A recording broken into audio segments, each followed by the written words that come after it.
አንዲት ሴት አሜሪካን ሀገር ነው የምትኖረው እና ትታመማለች። አመማት፣ ድንገተኛ ህመም አመማት። ከዛ ወዳጆቼ ለምትላቸው 2-3 ሰዎች ለመደወል ሞከረች። ስልክ አላነሱላትም። ከዛ ያደረገችው ምንድነው ለአምቡላንስ እንዲመጣላት ደወለች። 911 ደወለች። ያው 911 ስትደውል ይመጣል፣ ፖሊስም አምቡላንስም ይመጣል። ያንን አደረገች። አምቡላንስ መጣ፣ ወሰዳት። የደወለችላቸው ሰዎች መልሰው አልደወሉላትም፣ ስልኳን አልመለሱም። አምቡላንስ ወሰዳት፣ ሆስፒታል ገባች። ሰርጀሪ ያስፈልጋት ነበር። ሰርጀሪውን ተሰራች፣ ሰርጀሪ ሰሩላት። ከዛ እስክታገግም ድረስ መቆየት ነበረባት ሆስፒታል ውስጥ 10 ቀን ቆየች። ማንም አልጠየቃትም፣ ማንም አልፈለጋትም። 10 ቀን ብቻዋን ያው በነርሶቹ አስተማሚነት ነርሶቹ አስተማዋት ጨርሳ 10 ቀን ማንም አልደወለም፣ ማንም አልመጣም። ከዛ ከሆስፒታል ወጣ በአምቡላንስ እንደገና ቤቷ ደረሷት። ቤቷም ደግሞ እንትን አዘውላት ይሄ የመጣች ትሪት የምታረጋት ነርስ አዘውላት የመጣች እያየቻት መድኃኒት እየሰጠቻት ምን እያለች እሷ ደግሞ በሌለችበት እሷ ተንፏቃ ተነሳ ራሷን አስታማ ዳነች። አንድም ሰው አልመጣም፣ አንድም ሰው አላያትም። እና ይሄን ስታስቢ ለምንድነው ብቸኛ ምን ሆነው ብለሽ ታያለሽ። ለምንድነው ሰው የሌለን? does anybody care? who cares? does anybody care? ስለኔ ግድ የሚለው ሰው አለ ወይ? አንድ ነገር በሆን ስለኔ ግድ የሚለው ሰው አለ ወይ? እና በጣም ነው ልቤ የተነካው። ምን አለች መሰለሽ? ብቸኝነት አመመኝ አለች። loneliness painful ነበር። በቃ ብቸኝነትን ያየሁት painful የሆነብኝ በዚህ ሰዓት ነው። ብቸኝነት አመመኝ፣ ሰው ራበኝ፣ ሰው ጠማኝ፣ ሰውን ፈለኩ፣ ሰውን አጣሁኝ አለች። እና ብቸኝነት አመመኝ አለች። እና በጣም ተሰማኝ፣ እንዳስበው እንዳሰላስለው አደረገች። ቆይቷል። ሌላ ጊዜ አንድ ሰው ደግሞ የነገረኝን ልንገርሽ። ይሄ ቆይቷል። እና ምንድነው ልጁ እንትን ያደርጋል፣ ስልክ ይገዛል። ለመጀመሪያ ሴልፎን ይገዛል፣ ሞባይል ሲም ካርድ ያወጣል። ስልክ ቁጥር አለው፣ በፊት አልነበረውም። ይሰጣል ለሰዎች ስልክ ቁጥር ይሄ ነው፣ ስልክ ቁጥር ይሄ ነው እያለ ለሰዎች ይሰጣል። ከዛ ሰጠዋል ለሰዎች ሁሉ። ከዛ ስልኬን አያታለሁ አለ፣ አትጮህም። አሁንም ያለው አይጮህም አለ። 1 ሳምንት፣ 1 ወር፣ 2 ወር፣ 3 ወር ልክ ሲሞላው ስልኬ ጠራል።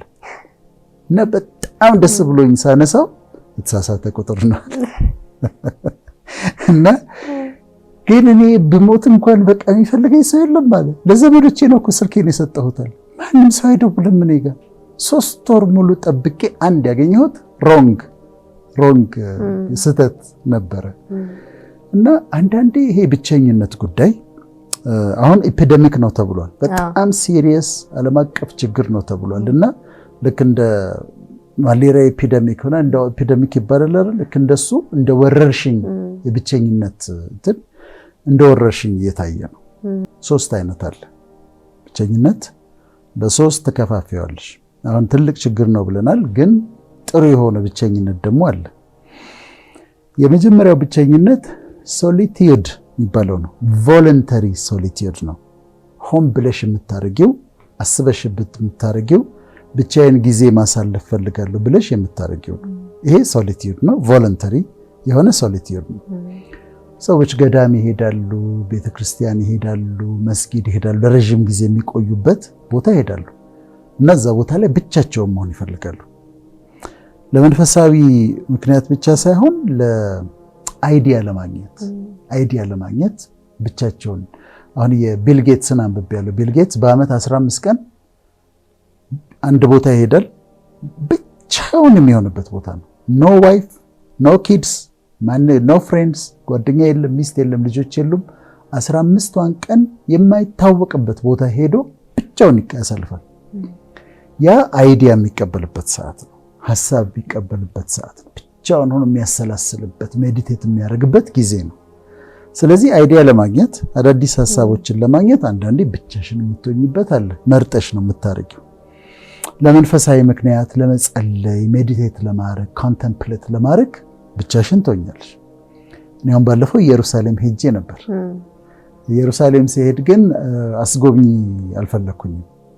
እንትን እያነበብኩ ምክንያቱም ብቻዬን መሆን የፈለኩት መጸለይ ነው የፈለኩት፣ ማሰላሰል ነው የፈለኩት፣ ሜዲቴት ማድረግ ነው የፈለኩት እና ሆን ብለሽ ሰዎች ገዳማት ይሄዳሉ፣ ለጸሎት ይሄዳሉ፣ ለሜዲቴሽን ይሄዳሉ። በካቶሊሲዝም ደግሞ ኮንቴምፕሌሽን የሚባል በጣም ወደው ነገር አለ።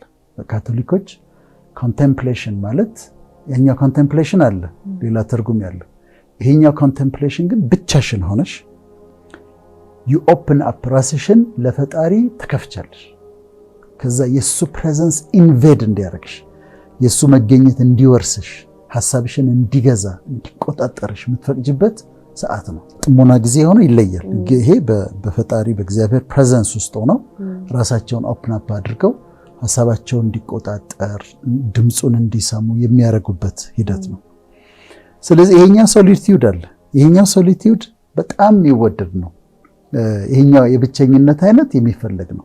ፒካሶ ብቸኛ ነበረ። ሞዛርት ብቸኛ ነበረ።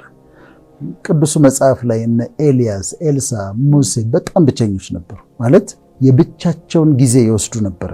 ብቻቸውን ይሄ የሚያስፈልግ ትላልቅ ሐሳቦችን ማሰብ የምትፈልጊ ከሆነ እና ከፈጣሪ ጋር ደግሞ ጥሩ ግንኙነት እንዲኖርሽ የምትፈልጊ ከሆነ ሆን ብለሽ የምታረጊው የብቸኝነት ጊዜ ነው።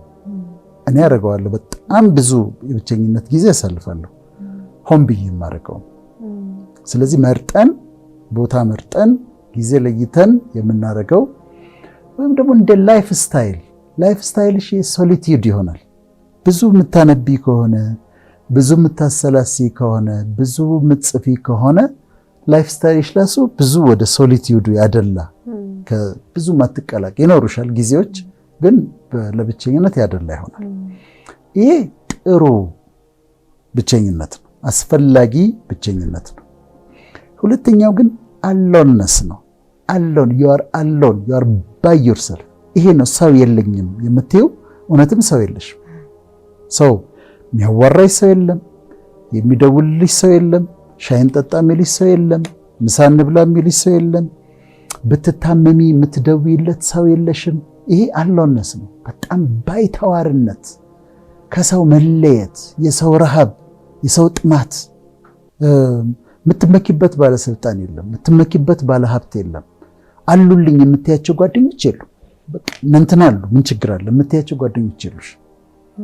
እና ይሄ ዘመዶች ይኖሩሻል፣ ግን የሚደርሱልሽ አይነት ዘመዶች አይሆኑም። በተለያየ ምክንያት ላይፈልጉሽ ይችላሉ። ይሄ አሎንነስ ነው።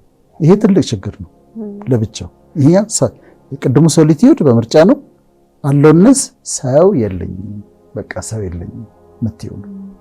የሚደርስልኝ ሰው የለኝም የምትይው ነው። ሶስተኛው ግን አለ። ሶስተኛው ነው አሁን ኤፒደሚክ የተባለው ሶስተኛው ነው። እሱ ምንድነው? ሎንሊነስ ነው። አሁን ምንድነው? ይሄ ነው ሶሊቲዩድ አየን፣ አሎንነስ አየን። ይሄኛው ሎንሊነስ ነው። ሎንሊነስ ፊሊንግ ነው፣ ስሜት ነው። ኢትስ ዩር ፊሊንግ። የሰው መኖር አለመኖር አይደለም። ዘመዶች ከበውሽ ሊሆን ይችላል። ዩ ፊል ሎንሊ ፊሊንግ ስለሆነ ባለትዳር ትሆኛለሽ፣ ሰዎች ይኖራሉ። ዩ ፊል ሎንሊ ብቸኛ ነሽ። መስሪያ ቤት ከብዙ ሰዎች መካከል ነው የምትሰሪው፣ ግን ዩ ፊል ሎንሊ ብቸኛ ነሽ። ፊሊንግ ነው፣ ውስጣዊ ስሜት ነው። እና ይሄ ነው አሁን እንደ ህመም እየታየ ያለው የብቸኝነት ስሜት፣ የባይተዋርነት ስሜት፣ የመጠቃት ስሜት፣ ብቻ የመሆን ስሜት ሎንሊነስ ተብሎ ኤፒደሚክ ነው። አሁን ዓለም አቀፍ ችግር ነው እየተባለ ያለው ይሄኛው ስሜት ነው። ብቸኝነት ይሰማሻል። ሰው መሃል ሆነሽ በሰው ተከብሽ ብቸኝነት ይሰማሻል። እና አሁን በቅርቡ አሁን አሜሪካ ውስጥ እንግዲህ ትላልቅ ከጤና ጋር የተያያዙ ትላልቅ ድርጅቶች አሉ። በጣም ትልቁ ድርጅት ሲዲሲ ነው፣ ሴንተር ፎር ዲዚዝ ኮንትሮል ማለት ነው። እና ደግሞ ኤፍዲኤ አለ፣ ፉድ ድራግ ኦቶሪቲ እንደዚህ የሚባል ነው። ሲዲሲ ሎንሊነስ ላይ ሰሩ።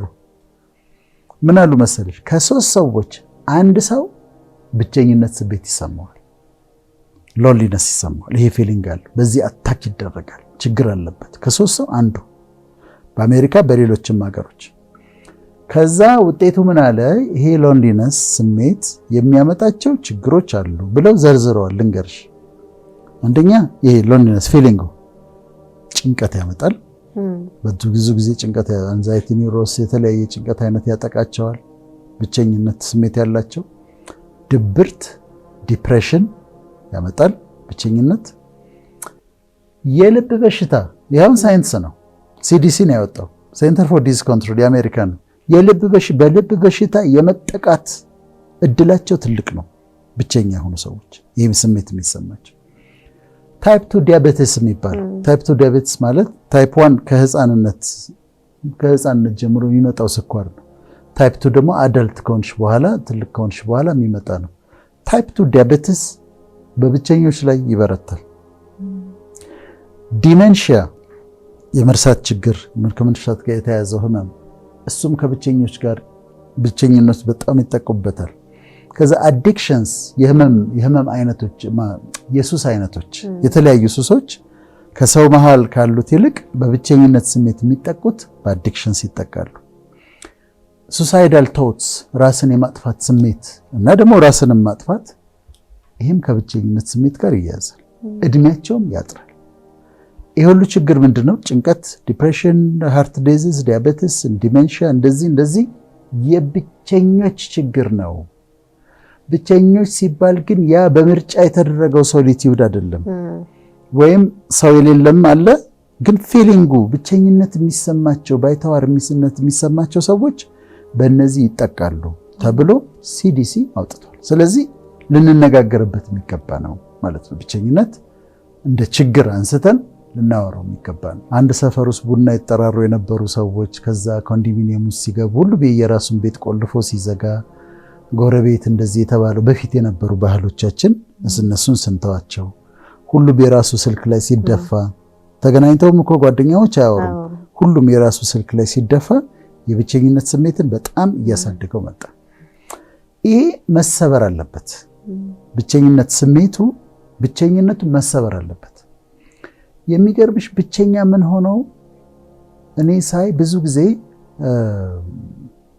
ሰው ክላስ የሚባለው ነገር ክላስ በእኔ ክላስ መደብ በቃ ልክ እንደኔ የሆነ ሰዎች ይላሉ። በቃ ሀብታሞች ከሆኑ ከሀብታሞች ጋር፣ ምሁራን ከሆኑ ከምሁራን ጋር፣ ዝነኞች ከሆኑ ከዝነኞች ጋር የመዋል ነገር እሱ ነገር ብቸኝነትን ያባብሳል እንጂ የሚወዱን ስለኛ ግድ የሚላቸው ሰዎች አሉ።